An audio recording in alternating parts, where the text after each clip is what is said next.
start. I know, we're doing another meeting 3 weeks in a row, so we'll try to get everybody out of here as soon as possible. Can we please stand for the pledge of allegiance?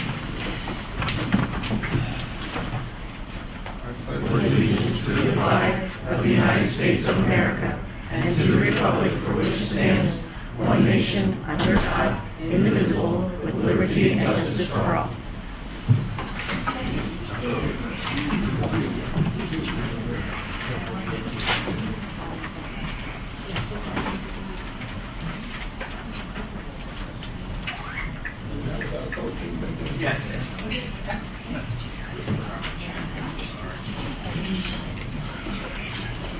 All right. We're going to start with the primary reason for tonight's meeting, buildings and grounds. And we're going to have a discussion of future capital improvement projects. Josh, if you want to take the podium, I might sit down if you want to quarterback through. All right. Which one?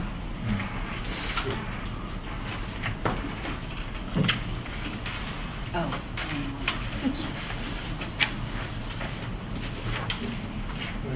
So at the last meeting, one of the requests were to take a look at all our facilities, and we talked about there's been on the docket for many years a capital improvement plan, been updated sporadically throughout. The latest revision was October of 2014. So what we're going to present tonight is Josh from Boe Engineering is going to talk kind of like a refresher course very quickly about the capital improvement planning process. We met since the last meeting as an administration team and talked about some of the items that are high on our priority list, the immediate needs, and then taking everything else into consideration. You'll see that we're going to throw out like a 10-year scope, if you will, where we see things that we would like to see done.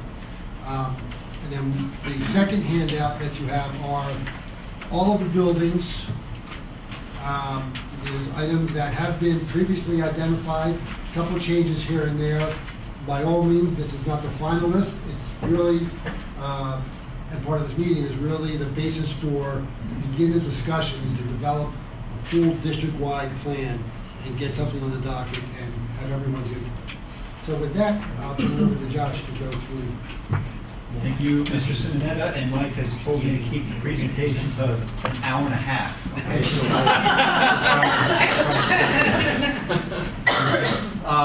as Mike said, the capital improvement plan, this has been an ongoing process for many years with Boe Engineering. Essentially, it's a continual update, district-wide assessment of your facilities.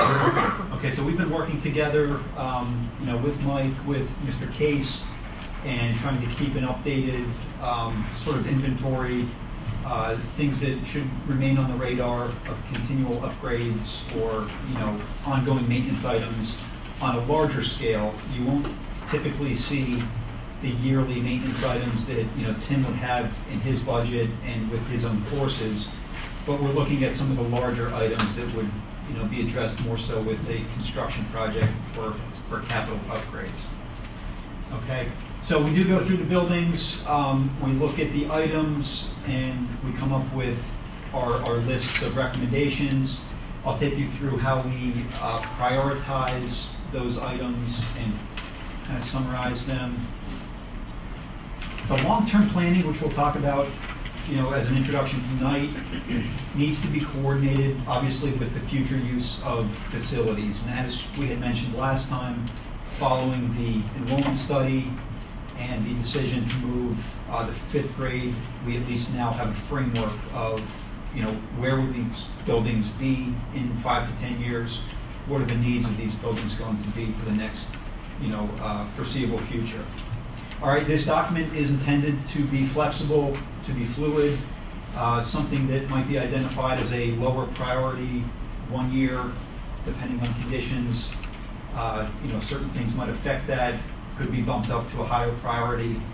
So you might have to look at, how can you shape projects and be flexible with what we might want to implement in future years.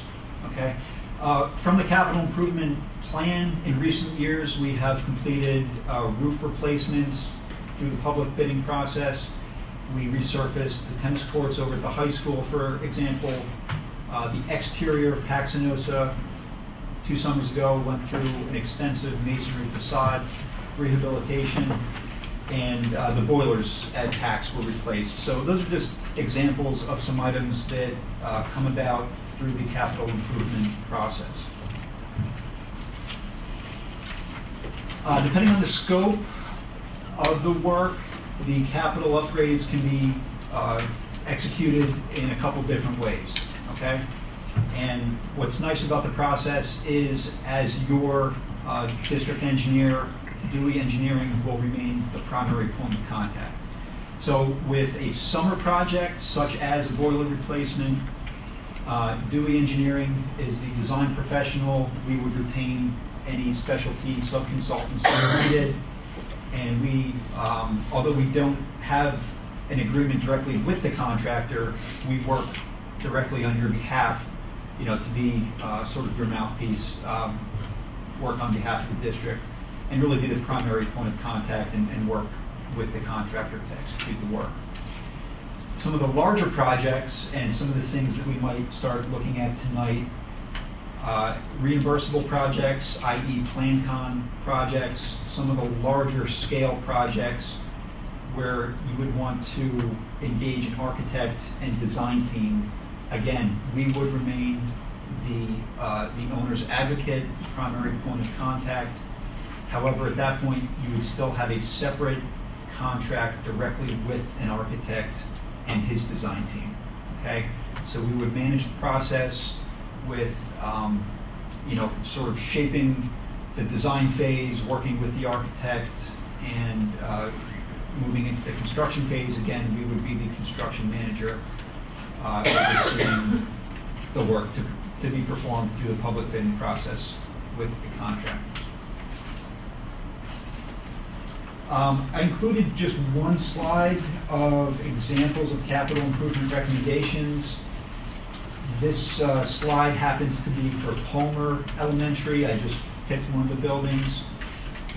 The improvements, it's a master list. They can be sorted in many different ways, by building, by priority, by cost.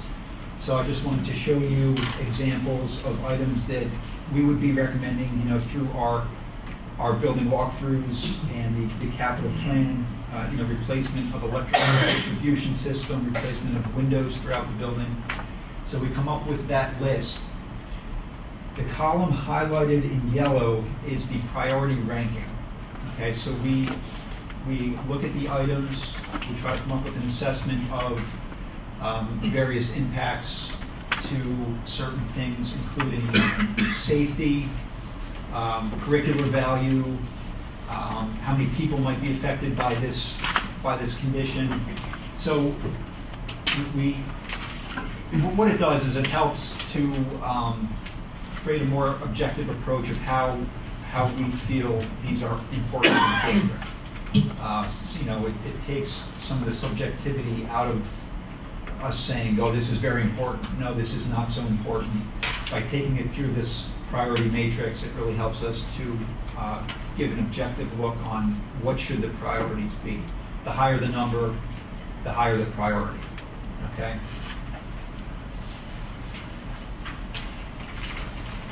So what we do from that master list, in order to kind of summarize and give you basically a summary of something that you can kind of wrap your head around, we come up with a comparison by building, and we indicate the total capital improvement cost, which would be the third column over from the building history. It's the capital improvements. That's the total cost, what would be recommended for that building. Adding the asbestos abatement, which would be documented by a separate professional, you come up with a total capital improvement number for that building. What this chart summarizes pretty clearly is it gives you sort of a snapshot of how does that capital improvement cost compare to either a renovation project, which is a square foot, holistic renovation, and how does it compare to a replacement or a new facility of the same size? And what it does is, as you see your total capital improvement number approaching a certain percentage of a renovation number, it kind of makes you stop and think, is it worthwhile to consider a more holistic renovation instead of tackling these individual capital items? Okay? So for example, some of the buildings that we'll be talking about, the Palmers, the Chestons, Paxinosas, you'll see that the total capital improvement cost as a percentage of renovation obviously is much higher for those buildings than the newer facilities. Okay, so it just kind of gives you an idea of how to approach a larger project in place of grouping all the capital projects together. Joe, just a quick question. At the bottom of that previous slide, number 1, site improvement allowance of $1 million is included for Cheston, Forge, Palmer, and Tracy. Is that $1 million each? It is. So, Okay. so what that is, the renovation column, which is directly to the right of the building history column, typically that would be a square foot number if we're just attacking the inside of the building. For some of these facilities, we would envision some site work involved, whether it's expanding a parking lot, improving bus circulation, for example. So we wanted to assign some value for site improvements as well. So again, that's just to be clear, that's $1 million for each, not for total. Correct. Yes, thank you. Okay. Okay, so again, just to kind of summarize, when you might want to implement the capital upgrades versus more holistic renovations. Obviously, for newer facilities that meet current codes, you might need to implement individual projects. If your floor plan already works for the educational program, if it's laid out in an effective and efficient manner, you probably just want to execute capital upgrades at that point. When to consider renovations, again, when your capital costs begin to approach that renovation cost. If you need complete replacement of systems, if your entire HVAC system is really in need of repair, lighting systems, if the building is of an age where it does not meet current codes, whether it's ADA, handicap accessibility, those types of factors should be considered when you're looking at possibly a renovation project.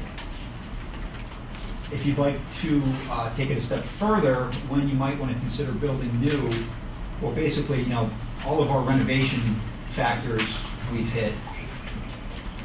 There are some other factors to think about as well. The floor plan, is there a more efficient way to group classrooms, to group offices together?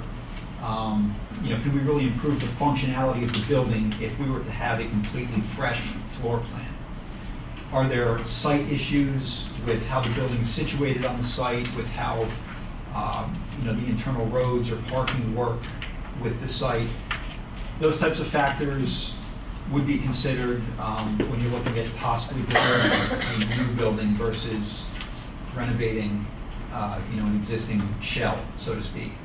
And if you just don't get the value out of a renovation that you get with a new building, you can replace everything, you can have new systems, new finishes, but ultimately you're kind of left with the look, so to speak, of the old building. Is it worth it? Does that add value to the project, or do you need a new facility at that point? Okay. Josh, before Yeah. You are quick on that scroll button. Just to bring up to the board, the reason why, I brought this up at the last meeting, I think it's safe to say we're pretty much at, for a lot of these buildings we're seeing, we're at the middle option, when to consider renovations. And I think that a lot sooner than later, if it's not done, we're gonna be at when to consider building new. And that's when there's gonna be obviously a lot more dollars spent. So that's why I wanted to bring it up. Because the more we push it off, the longer, and not saying this board, but, things have been pushed off when we hear that Paxinosa hasn't been touched since the 70s. If we don't start doing some of these renovations, then people are going to start coming in and saying, look, it's time to build new, it's time to do this. And obviously the costs are going to be much greater. That's all I have. Thanks. And just to kind of dovetail on that last point, and it's certainly not a foregone conclusion, that we're making that Palmer, for example, would be built new. But for example, if we're looking at a floor plan and we're looking at, is this an efficient floor plan, not just from a construction cost standpoint, in other words, is it cost effective for construction, but from a functionality standpoint and how your principal runs the building and is able to monitor the building. And if you look at the Palmer floor plan, obviously it's very disjointed between the original section of the building and the later addition. Is that really the most effective way to to have an elementary school setting? So, but then again, going back to the construction costs, if you were to, potentially do a 2-story building, you could reduce the footprint. Now you're not spending as much on, say, roofing, for example. You're consolidating that building, and you might, see value in the savings that you could get from grouping things together a little bit more efficient. Okay. So we did meet with the administration and, kind of reviewed the latest capital plan and our recommendations, and with Tim and Mr. Smith's input, I know that Mike would like to present this slide. Okay. Yeah, thanks, Josh. What we did Monday afternoon, we took, as I said, the standing capital improvement recommendation list. And obviously, for timing purposes, we did not go in detail through all of them. What we did was we decided to come up with some hot ticket items that we feel need to be looked at immediately.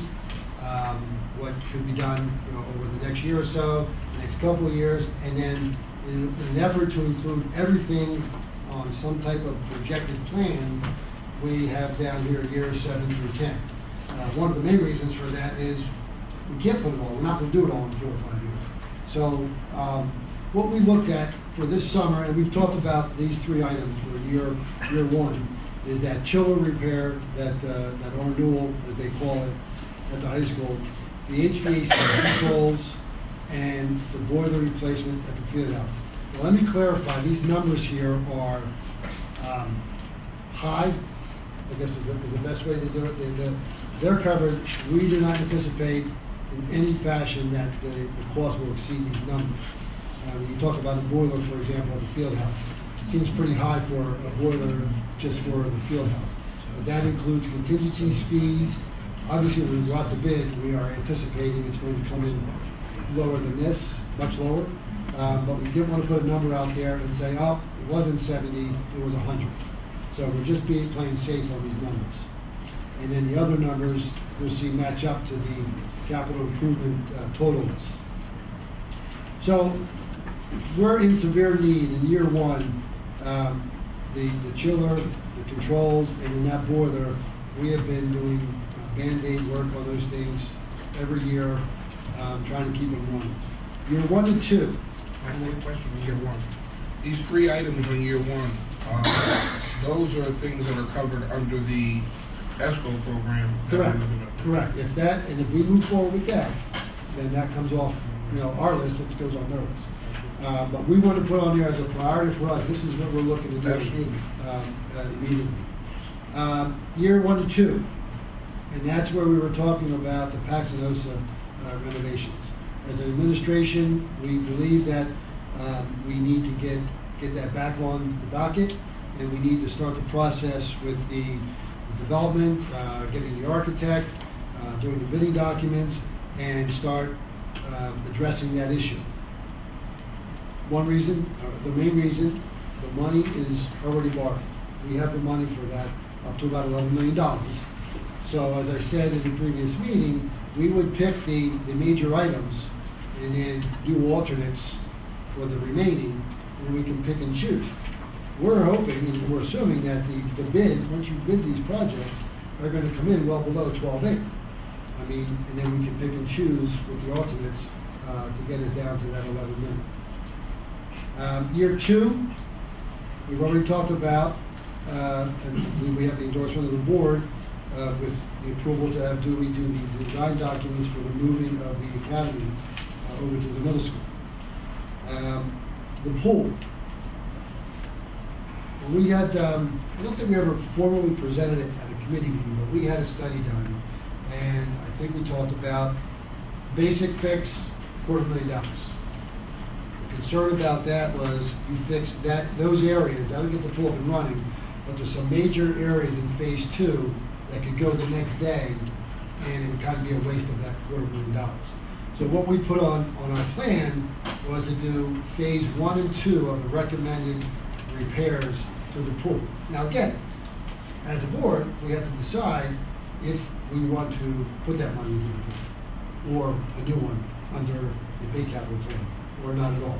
That's a decision that comes down the road. But given the fact that that pool is a teaching space, phys ed, we have a swim team, we have to put it on our radar to make a decision whether we're going to move forward with that or not.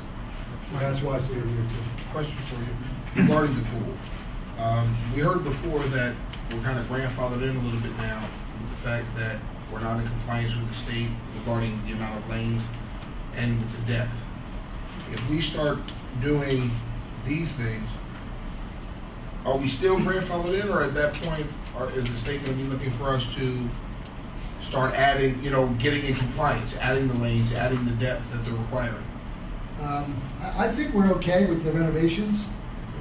But Frank, I'm not sure that it's actually a state mandate. I think these dimensions are more of current standards, recommended depth. I don't know how it's related to any codes per se. That would have to be clarified. But my understanding is it's more of standards. Current NCAA or PIAA standards would sort of indicate that the depth should be such, or the number of lanes would be recommended for competition as such. But I don't think, especially for lanes, I don't think, you're really in violation of anything. You just can't really hold an effective meet. And it did say, Frank, on the presentation, current recommended dimensions. Right. I get, just on the pool, I'm just wondering, Josh just hit on something. You couldn't have what did you call it? An effective meet? Well, yeah, and I'm only asking because, we have the swim team, we looked the other day, we saw the athletics that, kids are getting scholarships off our swim team going on. I'm just, and I don't know the answer, but just for discussion, do we spend 1.6 and we still can't have a qualified meet? After paying 1.6 million, it doesn't make sense. I don't know, but those are some things that need to be obviously discussed. The whole issue surrounding the natatorium is very complex, and the question that you raised is one that we have to tackle, because we will not be holding any meets at Easton. We have notified our high school folks that there will be no diving team for next season. When the recommended requirements, recommended depths and space utilization for such sports, when you're not in compliance, it makes for risky visits, I guess you might say, and so. Did we eliminate the diving because we're not deep enough? Right. So it's more than a recommendation; it's a mandate, right? It's a requirement. I mean, it's one of the Well, recommendations. we're supposed to have a certain depth for diving, and we do not have that. And once again, with our focus on the entire facility, we really believe that we can't offer diving at all. So we are hoping that the swim team will be able to conduct their season through the possible use of another facility, and through our attempt to bring ours up to speed for swimming, for our swim team only. And we're hoping that we can do that. Mr. Case has indicated over the summer that he's going to work on that to see what we can do. But this renovation does not include expanding the number of lanes in the pool Or fixing the diving board. or fixing the diving depth. That does not include that. So you're right. After we invest this money, we are still not going to have the number of lanes that most schools offer, and we're still not going to have the depth that And then we're no longer going to have a diving team. Mhm. How many students do you know off the top of your head participate in diving? Approximately. Jim's Yeah. not here today. I'm just You curious. know, In diving, any I Diving. was going to get 60 on the swim team. Is that right? I was going to say a dozen, maybe, somewhere in the neighborhood of a dozen for the diving. Now, John, what Tim's going to do is not part of this 1.6 million either. Now, Tim, you want to just explain what you're going to try to do this in the weeks ahead and try to help us out? Some of the problems, obviously, with filtering of the pool, the two return lines are relatively new. They're in the wall in the deeper end. However, and all that piping in the background, where once it goes through the filter and where it goes back into the pool, is relatively newer piping. However, the piece of pipe that goes through the pool wall that puts chlorinated water back into the pool, clean water back into the pool, I think there's 14 of those, and there's probably only flow out of 3 of them. And it's mainly because that steel pipe, it's an 1.5 inch pipe. It's probably down to an opening. The 3 that are open are probably smaller than your pinky, and some of the other ones are totally clogged. So we're in the process of draining the pool right now. We're going to try to look to see if we can get them opened up so that all of them are functioning, so that we're putting clean filtered water back into the entire pool instead of not just cleaning and putting filtered water into the deeper end or the shallow end or wherever the 3 are working. I think most of those 3 that are running are actually in the deeper end, which means we're really not getting a lot of movement of water in the shallower end of the pool, which makes it very hard when you put a large number of swimmers in there for that pool to recover, because you're really only chlorinating or treating the water in the deeper end where you're getting flow. So we're going to make an attempt to get flow in as many of those as we can. That was the one thing we're going to do. It's impossible for us to open up what was the scum gutter. There's drains in there that I think there's 2 that are working out of all of them. The rest of those are rusted shut. So, and that's one of the return lines too. So basically, we're only returning water to get chlorinated through the 2 deeper drain lines in the deep end. So we're not pulling from the entire pool. So we're going to try to open those up to get more flow so that our turnaround period is now shortened when there is stress on the pool and there's more kids in there swimming. So hopefully we can accomplish that. There are some areas, if you've seen some of the pictures, where, well, pretty much the entire pool there is no grout. There are 1x1 mosaic tiles, and they're just held on by the adhesive that they were put on with. There's very little, if none, no grout in between those. And in some of the areas, water is actually penetrating the concrete wall of the pool and getting to the rebar in the pool actually, and rusting back out into the pool. So there's large areas of rust just weeping down on the tile. So we're going to attempt to clean all that rust off and then possibly just regrout those sections to try to keep water from going in and getting to that steel rebar and continue that rusting phase. We're going to trial this. We're actually going to start probably Monday or Tuesday. The pool is very close to being emptied at this point. And then we're going to get in, like I said, pressure wash everything and try to clean up. The key thing is to try to get as many of those return lines open as we possibly can. That also affects the air, the air that's on top of the pool. That's another thing. So we're looking at the chemical composition of the water and also the air that circulates around the pool. Tim, I have a question for anybody, but the project that you're talking about trying to do, opening the pipes and things, is that one of the main reasons why we closed the pool down currently? Absolutely.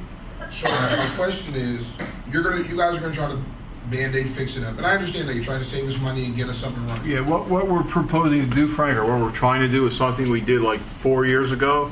Okay. Last time we had the pool emptied, we were able to get some of those open, and this time we're going to go even more aggressive by trying to actually get a drill bit and drill some of those, I'll call them barnacles, they're rust barnacles off of that out. However, we're gonna gamble because if we crack one of those off and actually crack that pipe that's in the concrete wall, then we're gonna have a leak.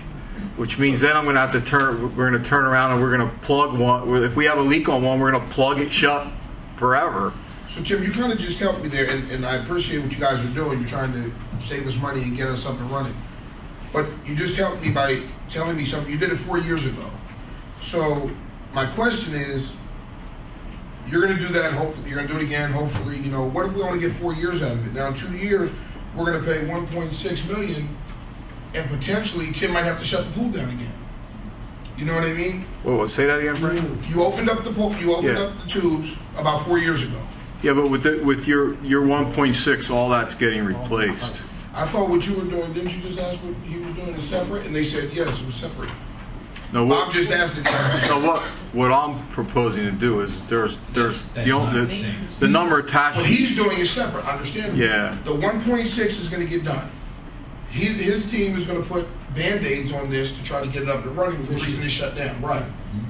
Now, but that's not part of the 1.6 in 2 years, correct? Opening up all those pipes and everything? No, all those pipes are going to be Replaced. We're going to replace everything. Yeah. So, Yeah. And then the question that Bob asked is, we're not looking at expanding or deepening Right. the pool, correct? Right, it's just gonna be all refurbished as it is, but all new stuff. New, paint, new piping. New HVAC system, the piping, the gutters, the ceiling, the walls, lights, room finishes, the whole pool mechanical system, all the pumps. That's all part of that 1.6. But no, wait, originally when we talked about a month or two ago on this, it was $250,000. So now That was for $250,000 was just for the overflow gutter and drains, the tile pool shell, some sanitary piping in the crawl space, and the deck drains. That's the $250,000. That was phase one. Then you got into phase two, HVAC system, perimeter overflow, piping and gutter, the asbestos abatement, pool mechanical system, the room finishes. But bottom line is, not everything's on this list. On If this is listed at 1.6, That's phase one and phase two. one and phase two of the pool. Together. You're right, Bob. They've listed a couple examples. yeah. Yeah, they didn't list everything. Oh. Too much, you should see it. Yes, right, but right. if the 1.6, if it's phase one and phase two, and phase one and phase two previously was $250,000, No, phase The one one was a $250,000. yes, phase one was Correct. So we're not doing all of phase one then? You're doing Yeah. all phase one and all phase two. Yeah. To equal 1.6. Oh, never mind. Okay. Is there another proposal though that states to make us meet our qualifications to hold and host meets? I mean, is there something else to that? I know there was another construction plan that says we were going to do all this extra stuff was at a gym and all that other stuff, but is there a middle road? Is there something that's above the 1.6 and not the, I don't know, $5 million whole renovation of that whole corridor over there? I didn't even hear that one. I don't believe that we have. I think we've got this 1.6, and then we have a complete rebuild, That's a 7 to 10 million. and that's the 7 to 10. What's that, just for the pool? That's adding. That would be for the I mean, the lanes. that would That's be that's adding taking on care of the building a pool. diving, the swimming lanes, the deck space, the room facilities. That would be- Basically, a renovation of room facilities, Yeah, no business. 7 to 10 million. So it jumps from 1.6 to Yeah. 7. So 1.6 essentially becomes the middle ground, so to speak, Okay. as you mentioned. Between the So 250. for another middle ground. Yeah, higher ground. Yeah. It's between the 250 and the whole replacement. Is there any estimation or guesstimation as to after 1.6 million is spent, what we think the life expectancy of the pool will then be? I mean, is there any way to guess with the Well, work we we're can doing? give you an estimate on the life expectancy of the equipment that we're putting in. But, keep in mind the factors, the size of the room, the, dimension between the edge of the pool and the wall is going to be the same. Well, we're not gonna. I mean, I don't want the number to hold you to it and say Josh lied to us. I just want to get an idea. Like when you guys put all this in, what do you think the expectancy of these things will last? Well, I mean, the HVAC system, you'll get 30 to 40 years out of it, right? But the point is, for that dollar amount, you're not renovating locker rooms, you're not renovating the seating area. So, those lifespans obviously will be much shorter. I'm just talking about keeping the pool open so we don't have to close it again. And obviously we don't know 100%, but Frank, for the 1.6, if you went back to when that pool opened in 68, when it was brand new, when after you do 1.6, you're going to open it up, it's going to look brand new again. But it's still only going to have the same width decks, the same width diving depth, the same lanes. It's going to be fresh finishes. It's going to be a new pool, new filter, new gutter, basically everything. You're going to have the same size pool, but it's going to be new. so everything's going to be new. The except space is going to be Yeah. exactly the same We still space. won't have the diving team, and we still won't be able to host teams. Right. Ever, Yeah. unless we decide to spend another something. Well, we would be able to host meets then. If we extend it out. Right. We don't know now. I'm saying- We could host a swim meet once the refurbishing, the 1.6 is applied. The diving is another issue that I'm not sure that we could and should be hosting diving meets with a limited space there. But we should be able to host meets. We're not hosting meets this fall because we're not sure whether Tim's activity is going to be successful in helping us with the draining and the recycling of the water, and also whether or not we're going to be able to keep the air quality that lays on top of the pool at an appropriate levels, chemical. And John, I apologize. I'm not understanding. I was out in the heat all day today, so maybe that's what we did. I was. I can tell. But I thought we weren't doing the meet because they require the lanes. No. So there's no lane requirement to have meets? Well, I don't know if there's a requirement, but I think most of our neighboring pools have additional lanes. And one of the things that everyone has been asking for in the ideal world is to have a pool with additional lanes so that we can, when we hold a meet, that we're at the same capacity or the same opportunities as other newer pools. But no, we've been hosting activities there, and I think they've been successful. The problem is that we're limited, and it impacts on the meet itself because you can only have so many competitions. You can't do full district meets. Yes. You can't hold competitive meets. because Yes. you don't have a lane requirement. So by the $1.6 million with that upgrade, we should be able to do that, continue hosting meets. The whole issue about the diving limitations is one that we have to take a look at and ask ourselves, do we have liability there in encouraging people to continue to use our pool when we know that it doesn't meet what we believe to be are the modern requirements or standards, if you will, for diving the depth. Let me go back to Mr. Mealy. I'm not familiar with swimming. Right. We can't have competitive meets. Like the district meets. We would Right, not, like we would not be asked to couldn't- home regular conference. We couldn't Right. We would not be asked to host a district meet. okay. Well, we could play Freedom or Liberty or anybody else Like a at our regular facility. league. Yes. Yes. So then the question becomes, can we still build a diving area without expanding the number of lanes? Well, the diving doesn't have to do with lanes, it has to do with the depth. The depth, I'm just saying, can we, Yeah. the 1.6 obviously is where it's at, but would we be able to do a depth structure change It based would be on? very difficult, Yeah. very intrusive to the structure of the Okay. pool.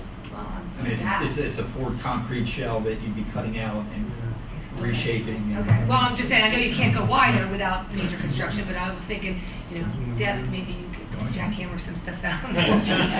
5 more feet in there. I mean, for 1.9, it would be a, Well, so when they do diving, do they do diving competitions separate from the swimming meets? It's during. So it's going to be tough to actually, if somebody's doing some of the swimming for the, like the different lengths and everything, and they also dive, you can't split it then.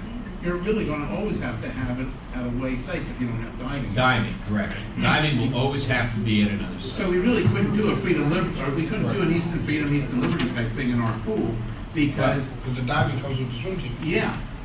I'm not so sure about it. I'm not so sure about that. I think we could possibly split I can those answer that. activities. I can answer that. We're building some really huge pools down at Wissahickon, and we just Yeah. finished one at Upper Dublin High School. We just did that pool, and I could just answer the question. The only way to do dual meets with diving and swimming at the same time is to have what's called a stretch pool. So you basically have to have a stretch pool, which is bigger than the 7 or 10 million number that we've given you for that type of a pool. It becomes, the pool we're building at Wissahickon is $15 million. It's a 40,000 square foot facility.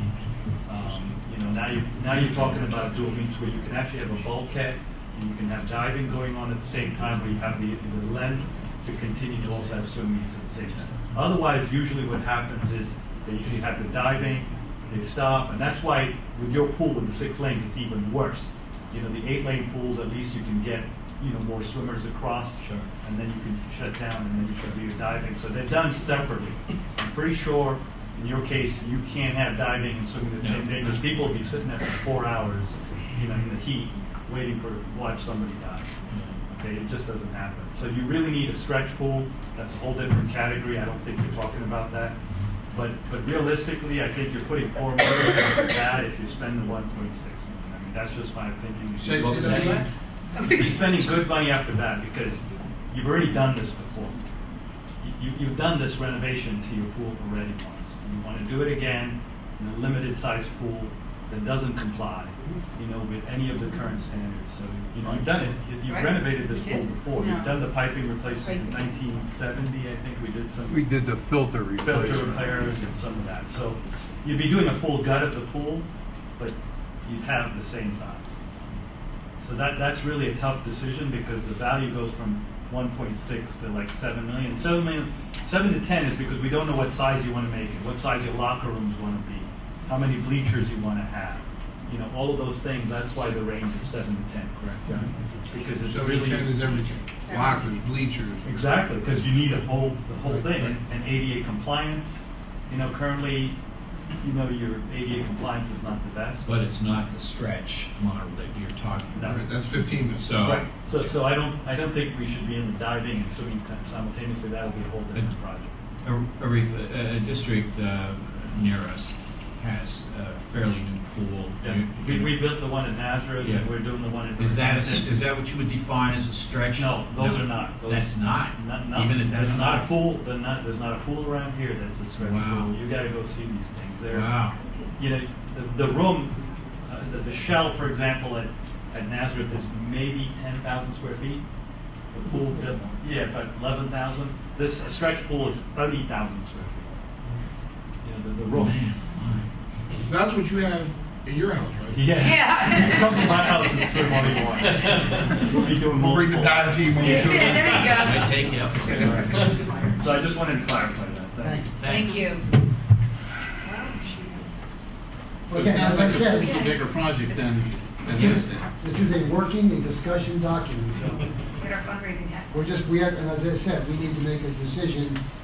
And obviously, we're gonna see what Tim can do this summer, but that's on there because we need to make a decision about it. And I would say to you that this conversation and discussion around the pool was one that we tackled administratively, and what you see there is basically what we agreed upon, given our position as a school district and our ability to pay, if you will, right now. We felt that we would insert in this plan 1.6 million rather than going to a brand new And facility. these are all administrative recommendations. These are the recommendations based on the information that we had several days ago. Yep.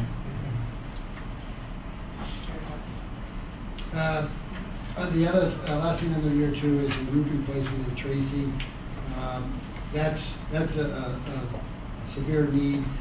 Quite frankly, that would have been included in this summer's roof replacement, but we were not sure what we were doing with the building, and or with the ESCO at Tracy. And that's why that was not bid for this summer. That needs to be tackled by this summer. How old is the roof? I want to say it's 18, Josh, or, It's pushing 20. yeah.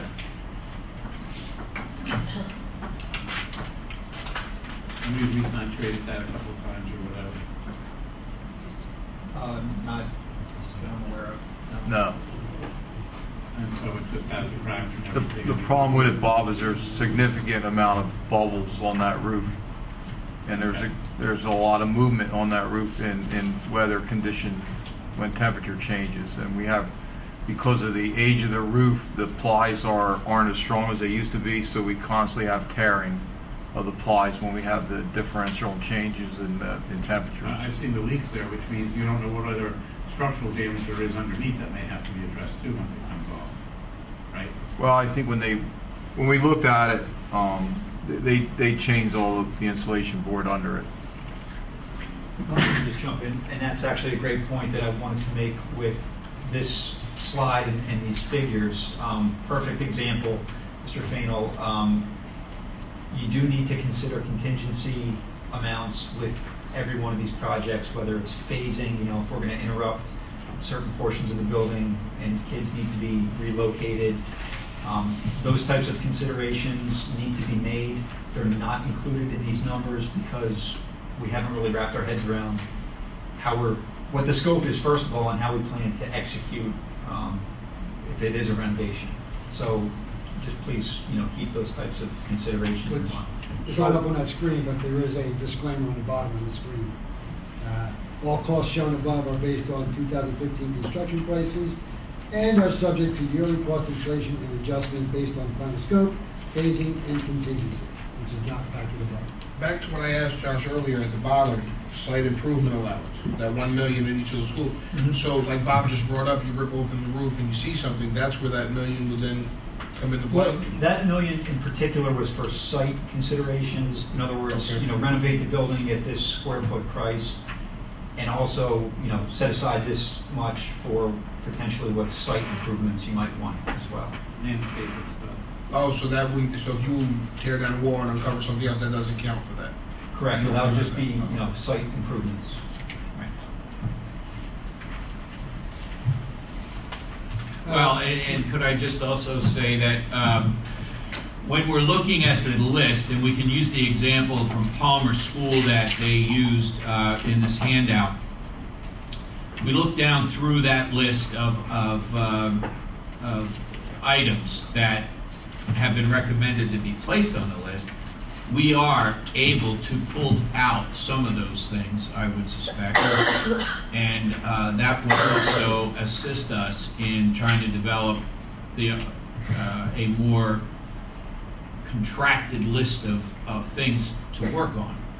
In other words, we find ourselves willing to and desiring to expand certain other aspects of this, such as the pool, my thought would be that we should go through these lists and pull out things that we don't necessarily believe are essential to the health, welfare, and education of children.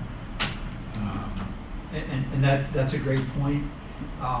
What I will say, however, is depending on the extent of disturbance that you're doing to an area, Right. The incremental cost to address some of the, maybe lower priority items is certainly worth considering, because, if you have all the ceilings opened up for the new HVAC system, for the new fire alarm system, it might be worthwhile at that point to consider, taking the next step and addressing some of the lower priority items at that time. I would just offer up the very bottom of the list, the reconfiguration of the nurses' suite for over $250,000. I'm at. You're on that packet now. I'm on this page. Okay, all right. And it's the last item on the reconfiguration of the nurses' suite at $260,000. My point is that just as someone looking over the list, I cannot imagine, or somebody would need to explain to me what we would do to invest in a nurse's suite that would cost $260,000. Brings a document. Perhaps. Maybe is there a surgical unit that we're putting in there or something? It just seems like a tremendous amount of money to reconfigure the interior of any room, because a nurse's suite in a school does not have an operating facility or triage unit or anything like that.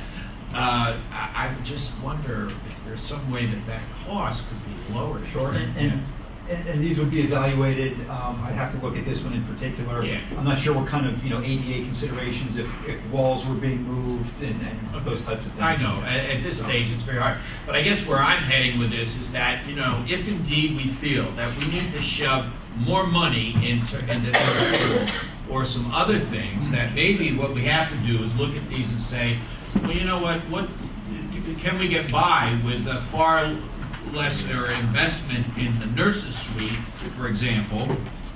The other one that seemed to stick out for me here was the refurbishing of the reading and speech area in the lower wing of the building for $650,000. I'm not sure what that means, because I can't picture it in my head where we're at, but the 650 I'm seeing is for the refurbished entire multi-purpose room and kitchen areas. Is that the one? No. It's under Palmer.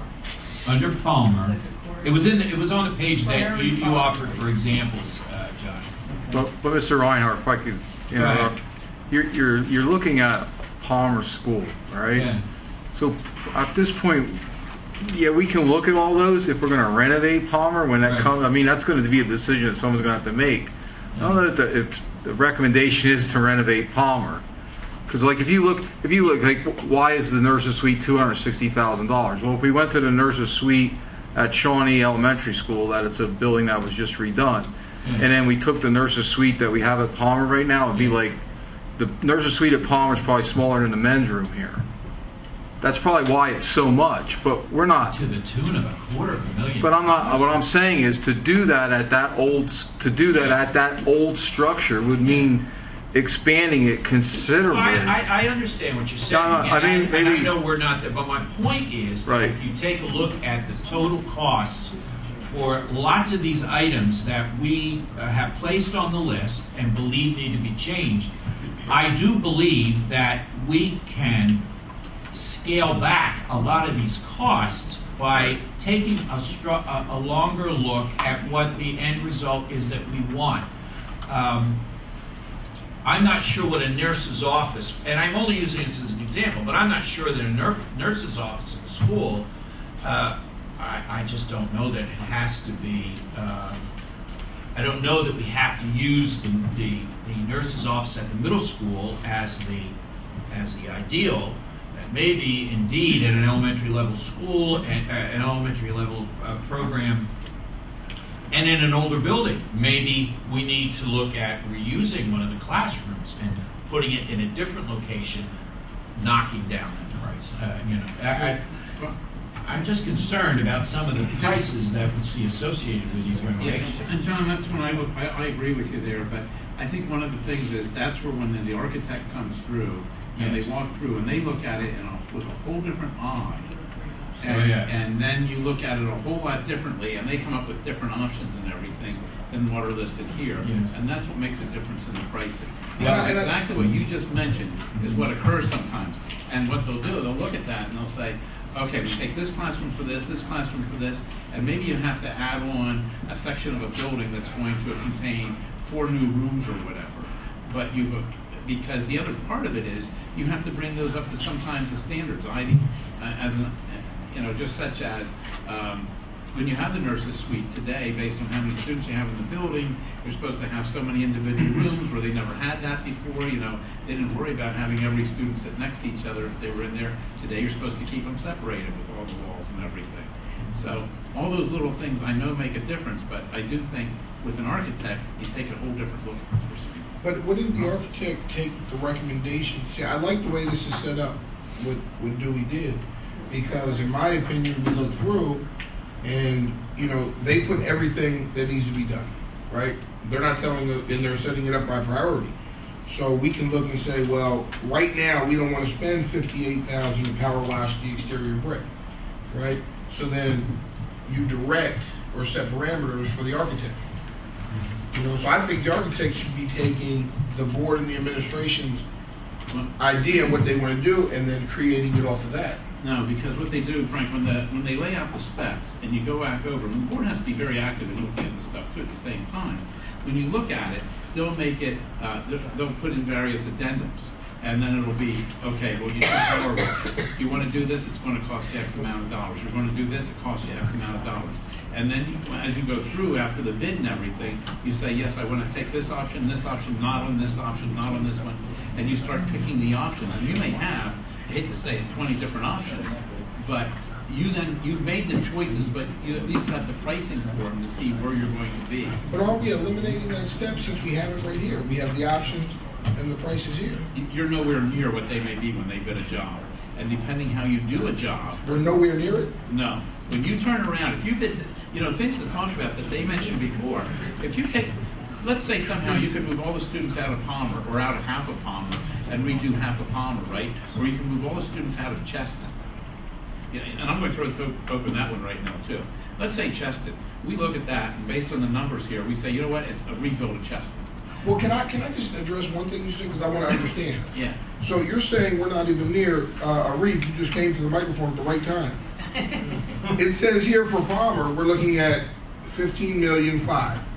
Is that nowhere near what the price is actually going to be? Okay, yeah, let me clarify. First of all, you're all correct, but I think... Who's more correct? When I'm done, hopefully you'll agree I am. But Mike was leading you down the right path, because what you ultimately need to do right now is just decide, first of all, on how you want to fund and what plan you want to implement. I think you guys are getting into the nuts and bolts of individual projects, and I think what you need to decide, first of all, do you have the money, do you have the need to do Palmer as a renovation? Or should Palmer even be considered as a new building? Or should you go back to the capital improvement list because you can't spend $20 million on Palmer? If you can't spend $20 million on Palmer, which is what the recommendation is, then you go back to the list. And then you do exactly what you're saying, Mr. Reinhardt. That's exactly what you're saying, Frank. But if you're renovating the building, then you're doing what Bob is saying, which is you're looking at the whole building holistically, you're looking at programmatically, and you're trying to meet that $20 million number. Or you look at the $20 million number and you look at Palmer, and I think most people would look at it and wonder why you're investing $20 million in a building that you might be able to build a brand new building, more efficient, for maybe $22 million. So what you need to decide, first of all, if you like Mike Simonetta's list, then I think we can go back and you can draw a line and say, okay, we can't spend more than X, and then I think we can go back and revamp the list, because I think you're on the right track, but I don't think you got to the point yet where you're saying, okay, do X amount of work at Palmer, then we can go down and vet the list out. Does that make sense a little bit? I mean, Well, it makes sense it certainly makes sense. But I would contend that the board has something else to do that they haven't done yet, and that is decide what their priorities are in terms of these projects in themselves. Agreed. And the pool is an essential component of all this. And I think that my offer would be to really look at where that fits in your priority and in this capital improvement, this conversation, because, and I say to you that we shouldn't discount something because of the price tag, because I go to my example in that we don't necessarily need to replace the stage floor at Palmer, and that's listed on this thing. I think we can live with the stage floor that's there at an elementary school. And I guess what I'm saying to you is that you shouldn't eliminate options up front without looking at what your priorities are and saying, you know what, this is what we feel we really need to do, and if we need to do it, then I think we can go through these lists and perhaps fund it more appropriately or at a lesser cost. yeah, you can always renovate Palmer for less. That's Yeah. that's what you're saying. But what I'm saying is, I think I would start focusing on this list so you have the bigger picture. Yeah. You know, in some direction, I think. Would you agree? Because otherwise, we're going to get lost in the nuts and bolts today, as opposed to trying to frame out a district-wide plan, which is, I And think, when you your get- goal. and when you get past year 2, Yeah. it's just the total numbers that are on the capital improvement list. Right. Other than the roof replacement at the high school. These were the hot ticket items that we're obviously we're going to do the academy relocation. The pool is an item that we need to probably decide on soon whether we're going to put that money in or not. And then the Tracy roof. These are also year 1 to 2. Those first 3 bullets are those items that we really need to talk about now. Years 3 to 10 are those bigger items where you start. Yeah, but that's true and not true. At the same time, if we're looking, and I'll throw a couple more wrenches in this as I look at these numbers. If you're planning to do a construction project, something at Palmer, something at Cheston, right? And even, you know, as you went and talk about HAPs, if you hire an architect, bring them on, talk about what the requirements are, design the plans, do your plan con and everything, you're a year plus away from starting to do anything before it starts to hit.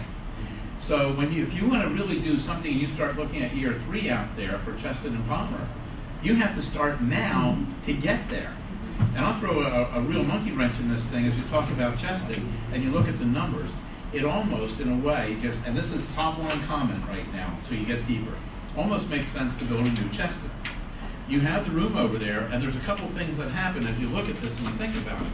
If you build a new Cheston, you have the field over there to build it on. If you build it, do you build it big enough? Here we were talking about relocating students, changing our boundary lines and everything for busing as we move 5th grade back in. Do we just move the students temporarily to Shawnee or Pax rather? Sorry about that. Got to change that name. But move them there and displace them only on a temporary basis to eventually move them back into a brand new Cheston that is up and running and can house K through 5 based on the same current areas that we have today. Because we know we have a lot of problems with Cheston over there as far as that building. You can walk through, you can see it. You look at this, when you look at when the real work was done on there or when it was built and everything and no refurbishing, but between that and Palmer, those 2 buildings haven't seen anything basically from day 1. Pat's has seen work done on it since day 1, a total refurb. And then we've started to do other additional work since. So I think we have to talk about all this somewhat in the same breath. You talk about the pool, you know, I hate to say this, but prior to us coming on the board 4 years ago, basically, there was a discussion amongst the previous board and also some people in the community, because this comes back to there's a community issue as well with this, that they were going to raise half the money and then the board was going to meet half the money. That never happened, okay? So, but saying that, you know, you start to look at $9 and $10 million, and depending what you want to do, because we've heard about all sorts of issues going on there, that it should be a separate facility, a facility that maybe the community uses, and there's a lot of other structure that goes into it. but now you're at $10 million that you're talking about. But, so do you really want to use 1.6 million if that's what it's at? You know, and one thing leads to another. So, as you noticed, I've just been all over the map. We talked Palmer, talked Cheston, talked Pax, talked, you know, so I think, you know, we have to start looking at that and thinking, what direction do we get an architect on board to start doing the PACs, but with the saying, okay, when you go to do PACs, we want to put the students there temporarily who are going to move back into college, because that lays out a whole different game plan as far as what comes into the busing and the relocation for moving 5th grade back in, right? And it changes the game plan on the size and how you look at a structure. So there's a lot more that plays into this. Even with the academy move, depending how you may want to move students. Do you want to move students out of Palmer to do a refurb, or do we move them over to the middle school campus as compared to moving the academy out? Because if you get a job that somebody can go in and they can work all year long instead of only being restricted to the summer and everything, that bidding and the cost of that project goes way down. The most expensive time you have in a school project is May, June, July, August, and a little bit of September. But if they can work it in December, January, February, March, April, your construction costs are at the other end. Joshua Arif, am I correct? You're correct about that. So, What part? All of it? No, the fact that if you can give a contractor work to do for 7 or 8 months, as opposed to trying to just fit everything. Well, yeah, obviously more time, less, so that may change the look with. I mean, he gave you a lot. Which one do we want to talk about first? But that changes the look at how you look at some of the stuff in the scope. PACs you almost have to do during a school session over the summer. Cheston, if you rebuild, price may come down, and you can do that during a school year. Palmer, depending what you do, you could do part of it during a school year. Well, I think everybody was on board at the last meeting. Anybody can correct me if I'm wrong with getting PACs underway right away. Right, and they've been on. We can't use it for any other kind of, we can't take out that money to put it in school, so. Yeah, you You could. can. You could, it's a capital project. But that was not the direction. But it that was right. given, and The tax has been waiting for years to get done. So I don't think this meeting today was created to stop PACs, but it was to talk about To the put everything, other things, it right? was to put everything out there for the board to start looking at, and administration to start discussing the overall plan. 'Cause And if that's I- why I separated PACs out of this. Because if I'm not mistaken, PACs, moving forward to go out to RFP with architects would be on the agenda for Tuesday. That's what we were asking for last Right, week. right.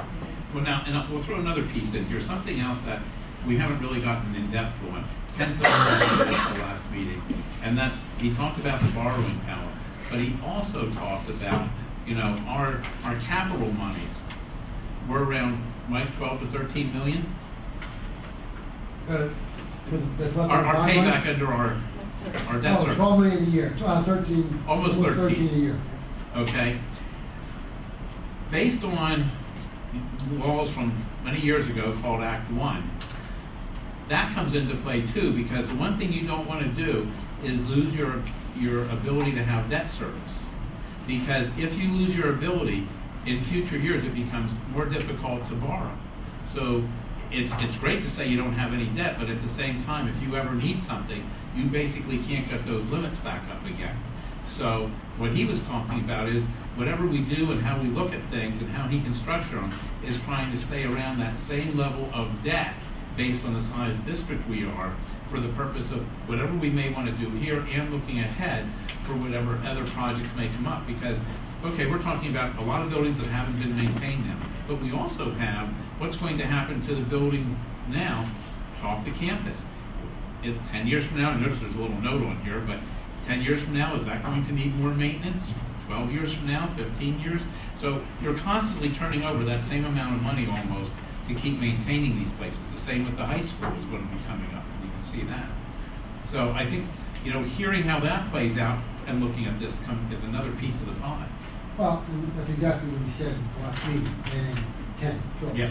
about the debt. And no matter when or how we do it, I'm talking with Ken, if we do it before we get to, I think it was 2019 or 21, where that debt reduces by a couple million, even if we do it before that, we can still structure the payback in the same manner we talked about the rapid.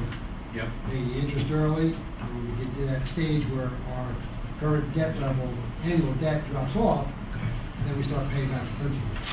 So as far as the financing, as we said, we're in good shape to do that, but we need to do something, either lose that or do something within the next 5 years.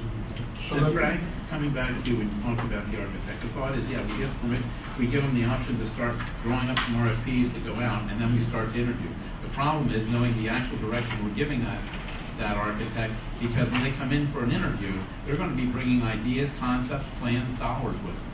And you're not interviewing based on solely on the dollars, but based on the concept of what the quality work you believe will do for you. And I think one other thing along with that is I think one of the things is it's nice to take one of our buildings, take PACS if that's where we're focusing on. We should walk through that. And then we ought to take a reef-up on it and go through another one of a similar type of a building, like, one of the Nazareth Middle School up there or something like that, or one of the elementary schools that have been done, and to see what the differences are from where we are to where they are, because those are some of the things, as you look at an architectural plan before you interview them, that you have some thoughts in your mind, because those are things you start to measure against that. But do we all need to go through that? No. The reason I ask that is because, I guess just us now. But we went through all the buildings 2 years ago. It's good to A, have a refresher, B, I think the more people that see it, because when you're sitting here and interviewing, I hate to say it this way, so there's 5 of us here tonight. It's a shame if there's only 5 leading something when you go into a major project like this. And you're making a lot of decisions that are a lot of dollars. And so the more that everybody sees and that they have a feel, 6 of us here now. But the more that everybody sees, you know exactly what you're in for, and you start to understand the scope of. And as the project develops with the architect, and they're coming back and showing you things, you can have an intelligent discussion of why, when, and what. And you can say, I know what you're talking about in PACS now, and I know where we have to go.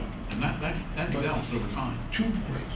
Yeah. We're never going to have a full 9-board meeting. We go as many as we can. Second thing is, I think, we disagree, you and I disagree on this quite often, but I think you're asking or you're looking for the board to do a little too much and overstep their role. Again, I'll say that our job is to vote on recommendations of the administration. It's not really our job to run through the buildings and create what we want to have or see what we want to have. Now, once the recommendation comes, if a board member says, hey, I'd like to see it, that's one thing. But I think we don't want to cross the line when we're trying to do the job that's not our job. We have people in place that are paid decent money to do certain things, and we need to allow them to do that, and we vote on recommendations. So, and again, you and I disagree a lot over that, but, it's just, I'm not an administrator.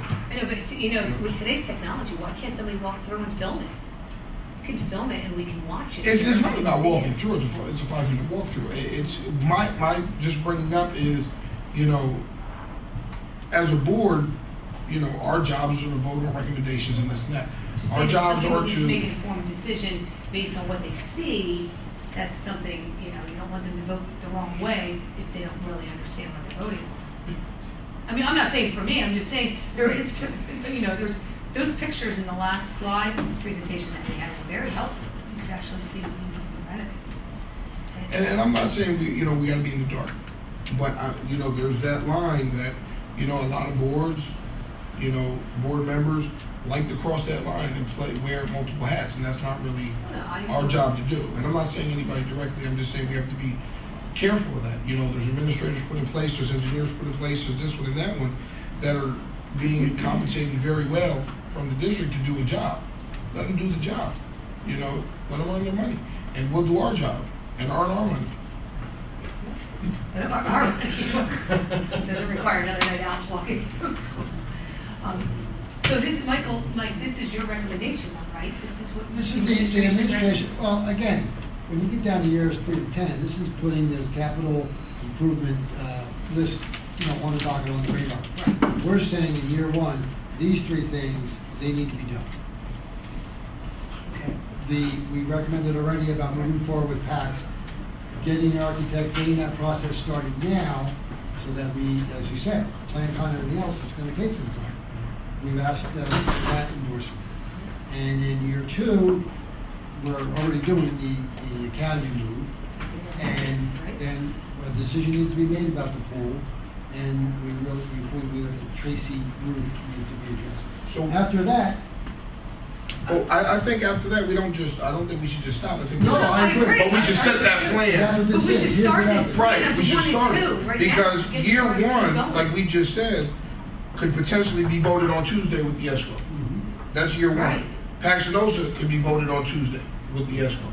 So those are 2 things that are ready to go. That's what the. No, I mean, the same night with the ESCO. Well, it's separate, it's not in the ESCO. Yeah. But I mean, the same night. Right. So essentially, on Tuesday, you know, if everything falls in place, we can vote on the year 1 and year 1 and 2, you know, year 1 and almost 2, Right. and knock it out Tuesday night. And now we're heading forward, and then we can look at year 2, years 3 to 6, and start picking things Right, you apart. can say you want to start Right. costing that out now and look at that. And that was the start purpose of tonight's process. discussion. Absolutely. That's exactly correct. So, that changed. It was good conversation. We're all going to do a reset. There's a We'll lot, still there's a be- lot to be done. We can't, we can sit here and talk about it for 20 hours. So I guess, I mean, essentially, year 1 and part of 2, 15-16 school year, is going to be up for a vote on Tuesday. So, you know, the discussion, if there still needs to be some, since we've had it the last couple weeks, you know, should be focused there primarily on PACS. Which I don't know if there's much discussion. I think we agreed, or the consensus was last week, that we look at an architect, you know, sit down, start doing the RFPs, or Dewey gets out the RFPs for architects, for PACS, sit with the administration and start going that way and getting the ball rolling. So, you know, the purpose of tonight was to see a 5-year plan, and the administration went out to 10 years, which is even better. So we see the plan. We know we have to start to act on years 1 and 2, and we need to keep bringing up the other years through committee meetings and things. And some of these 8 priorities are actually in this, so we're lowering our priority level Right. now, and I we're think- chiseling away at it. This capital improvement list, recommendation, whatever you want to call it, started in 2005. It's just been laying dormant. So that's what we're talking about, getting this back on and allowing us to address these and start prioritizing. But I think we touched 10 years good. We know we got to go 1 and 2. Is there anyone here other from the board? Because Dominic's been talking all night. Is there anyone else that would like to have something to say something on Paxinosa 1 and 2? The question I had here on year 1, we were talking about the chiller and HVAC. Is that the stuff that's covered under Constellation? That's So if that got approved Tuesday, and I'll just give everybody a heads up, we got the binders the other day, everybody has theirs. They actually came in from DC today, sat with Mike and Josh, and went over some more things. There's a certain level of comfortability there from Dewey, from Mike, but we still need to look at some numbers and clean up the different things, and the board members will take their binders on and look over them. And, you know, we're looking to have a recommendation from Mike probably Monday, if we can get all the numbers cleaned up and he's ready to make that decision what his recommendation is, then Tuesday it will be on the agenda. So there's still some number of things we're cleaning up and you know, getting in order, so Mike can make a recommendation one way or the other. But yes, year 1, that would be included in the ESCO on Tuesday with the vote, and then Paxinosa.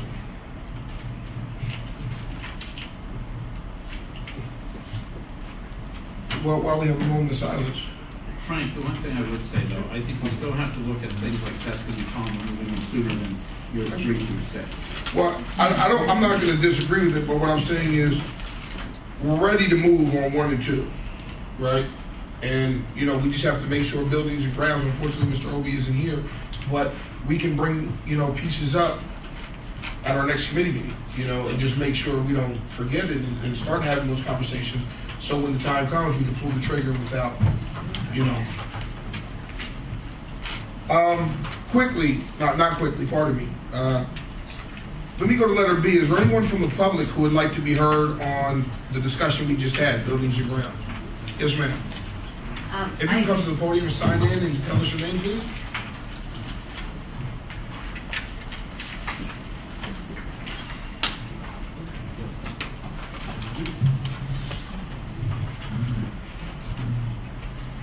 Hi, good evening. I'm Doris Lynch. I have 3 children in the school district, one going into 8th and 2 going into 4th. I completely agree with you, Mr. Reinhardt, that we do not need to spend, I think the quote was $650,000 on the nurses suite at Palmer, especially considering they barely dispense medical advice or any kind of anything. You can buy a bottle of Tylenol for a few dollars and that would save our district a lot of money. So I don't think that's necessary. I think Mr. Fennell brought up a point about something about additional suites or something. Our children have 30 kids in their classroom, so we're used to being on top of one another and close. So we don't need anything like that. In terms of the stage at Palmer, I doubt that needs to be replaced. And if I could recommend, perhaps you can all ask the principals at our schools and ask, what is a pressing thing that you'd like to see renovated? Instead of hiring engineering companies and architects to go through and just unilaterally making decisions. Perhaps you could just go to the people who work there and ask them. And I would just also like to remind Dewey Engineering that we are not a district with deep pockets. So all these numbers, I don't have any of these numbers in front of me, but they're extreme and they're very high. And I do appreciate how you've enumerated all these things so that we can pick it apart, because we do need to do that. And there was an article in the newspaper a few days ago about Bethlehem Township spending something like $300,000 on a bathroom at a sports complex. And even the township supervisors there said that that was ridiculous and overstating their money being well spent. So I would just like to say that I think this is a similar example of just spending a lot of money that we don't have in this district. Thank you. Thank you. Is there anyone else from the public who would like to be heard on buildings and grounds agenda items? Hearing none. Chair's summary. We're going to continue to discuss future capital improvements. Hopefully we'll have year 1 and 2 on the agenda. That's the plan for Tuesday for the vote. The pass no, said yes vote. The plan is to have them to vote Tuesday. Regarding everything else, years 3 through 6 and even 7 through 10, we'll start putting those on committee agendas, buildings and grounds, to start discussing them and picking them apart and trying to move things forward. We're going to go to number 3, policy, and I'm going to play chair there as well. Can we have Mr. Castrovinci and or Ms. Emili on policy 907, school visitors? Yes, actually, the administration would like to recommend tabling those policies this evening. Language in the law was voted on today again. The bill was amended significantly by modifying the definition of direct contact with children. So seeing that the definition was amended just today, we would like to table this evening, operate under administrative regulations internally beginning July 1st based on the law that is in place, which we would have to do anyway, and just wait for the current law that is continually being amended to be in a position where it's a bit more static prior to us bringing a policy forward. What exactly is the plan for the district starting July 1 to accommodate this law? Yep. Mr. Castrovinci has notified all the constituents, principals, and anyone who has any type of program running this summer. Clearances are being collected at the main offices. We're working on a database being developed, and all clearances will be stored in human resources. But we have a database that's in the process of being developed right now where we'll be able to log volunteers with all 3 of their clearances and their TB tests, and that will then enable anyone in the district to see who those approved volunteers are. But knowing that approved volunteer status has changed based on the law today, that's why we're recommending this being tabled at this time. So what is the district's plan on the background checks? Is that anyone coming in to volunteer starting July 1 is going to require the background check? Under the definition of the law. Yep. Okay. It's a moving target, if you will. I mean, the governor made a change last week. Now we've got folks looking at it. Disturbing thing is, it doesn't seem to be that some of the things that are most of most interest to us at this level are being addressed, and that's very unfortunate, because we are not alone in our concerns, and our PTA is not the only group of parents who are troubled by the direction that some of these definitions are taking. But we do have Aaron Gilsbach here, who's been working very diligently with us on this whole matter. If the board has any further questions, we have her as a resource tonight as well. I personally, for one, I'm okay with tabling it and following the law the way it is, beginning July 1. Right. Until it's more clear Yeah. to us. If I could just offer the observation that she offered last week when we had a meeting at length about the penalties of this. And Aaron, could you just say to the board the difference between the level of penalties here if the district does not comply versus the level of penalties in some other policies? You were very pointed in that. Sure, yeah, it is a significantly different law. The penalties for failure to enforce the law on the clearance issues are criminal penalties. There are criminal penalties against the individual who doesn't enforce it, against the administration in general if the administration fails to enforce it. So it's really a broad penalty, and it's not limited to a single person. It could be 2 to 3 people, depending on who is involved in the inaction. The current state of the law, it is up for review. It has not been amended as of yet, so July 1st, 2015 is still our date. It's still the date on record. The new amended changes, there was some language proposed about 3 weeks ago. That language that was initially proposed for amendment would have significantly reduced the number of clearances that were needed. As we expected, the legislature came back today and scaled that back fairly dramatically. So we're expecting, generally when you look at bills like this, particularly on amendments that are amending a law that's so new, we can expect, roughly 5 to 6 changes before anything actually goes into place in terms of law. So we really are looking at language that's in flux, and we're in a very, very difficult position now, because we know it's going to change. We're not really sure what the end result is going to be, but we're looking at a July 1st date. So, our recommendation to the district is to enforce the law as it's written currently, and then make any tailoring or anything like that to the policy as that comes down. So I think that the administration's decision to table the policy language itself is prudent, but they are going to have to enforce the law itself because of those legal ramifications, and because that is such a significant criminal penalty against individuals, rather than just a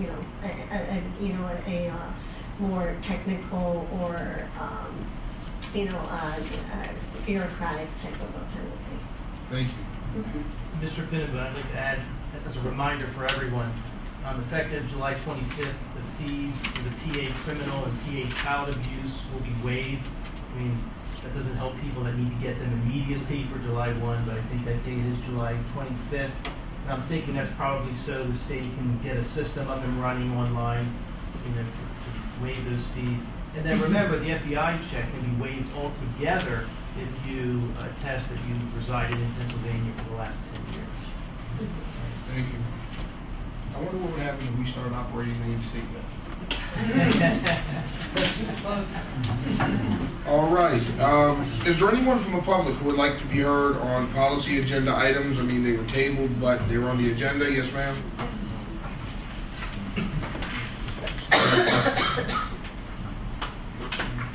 Hi, everyone.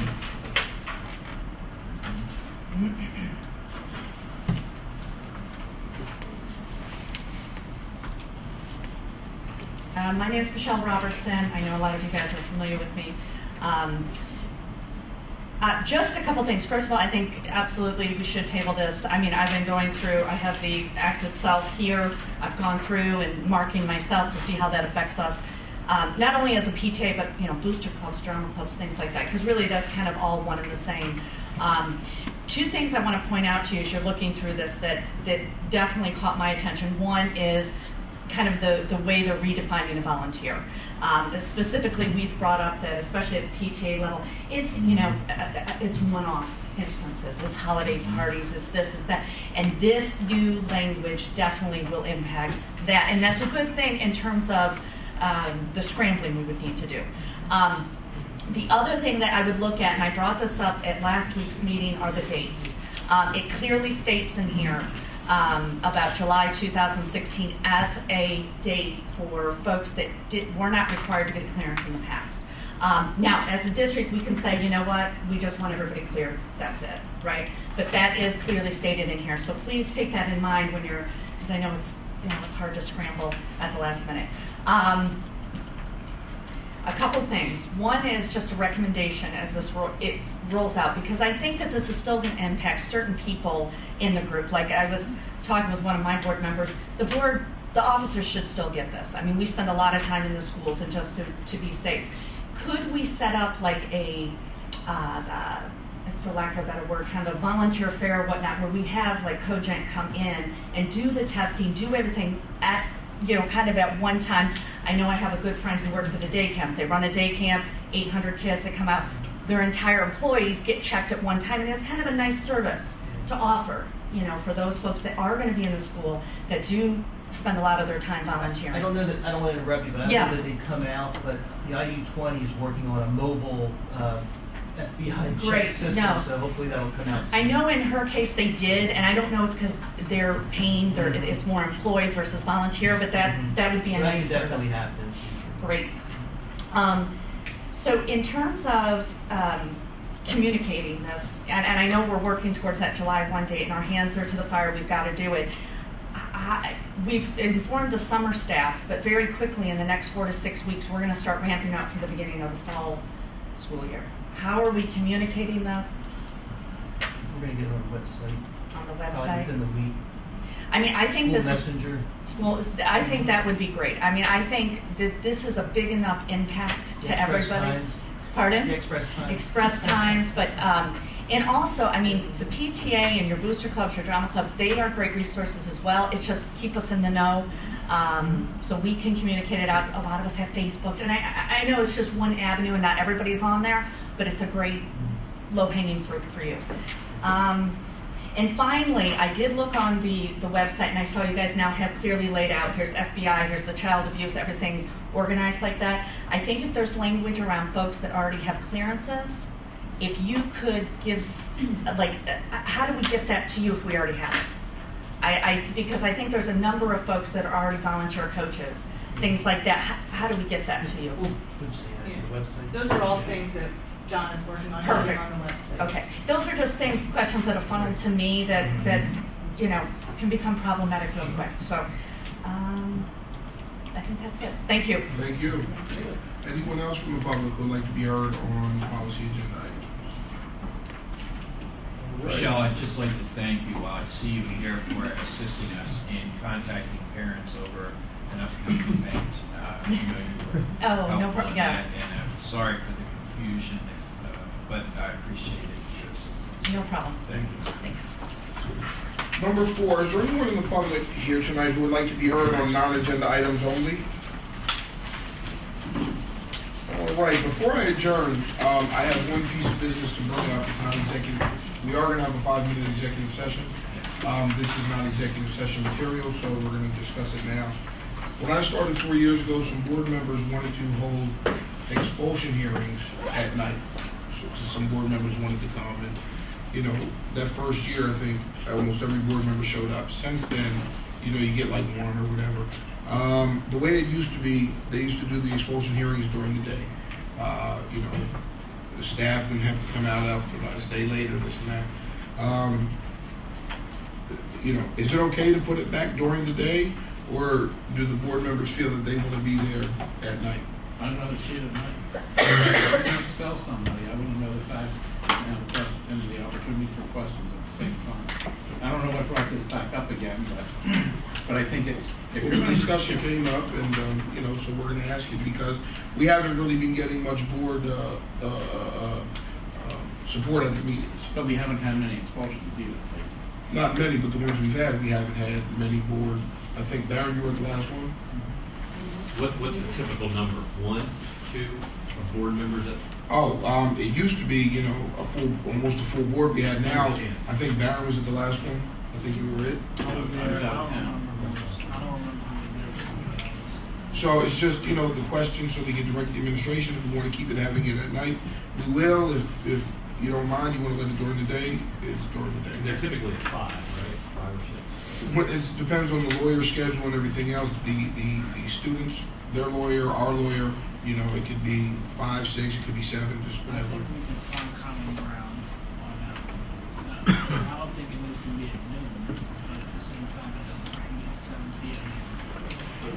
But again, like I just said, it's not based on us or our administration. Right, no, It's the lawyer. understood, but from the point that we can control, I would say we should find some common ground on that. I understand taking the burden off of the staff and not requiring them to come back out, but at the same time leaving that availability there. So like a 3 or 4 o'clock time frame. Well, let's be realistic. How many people could show up at a 3 or 4 o'clock expulsion hearing, or any meeting at 3 or 4 o'clock? I've been at the last one. Huh? I was the last one. Okay. And it wasn't a 7 o'clock, it was maybe 4:30, I think it was. I mean, it's up to the board. To me, it doesn't matter one way or the other. I mean, how many really have we had, so that it's not really inconveniencing people that many Did times. we just one, like, when we had one last one? How many do we have? Yeah, this year we've had waivers, but there may be upcoming hearings in the future. So we had, some expulsions, but they waived their hearing. Okay. But I know our first year, we did like. We have about 3 in a year. Yeah. So, again, it came up, we're asking. Does everybody what's the consensus, keep it the way it is? I think it's fair, would be more careful to keeping it fair than having the board can make it.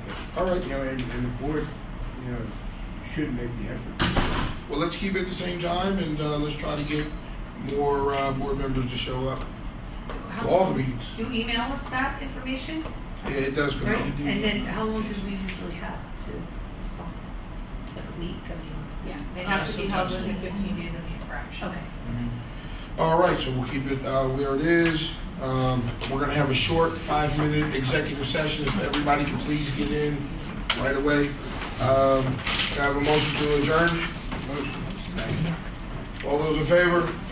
Opposed?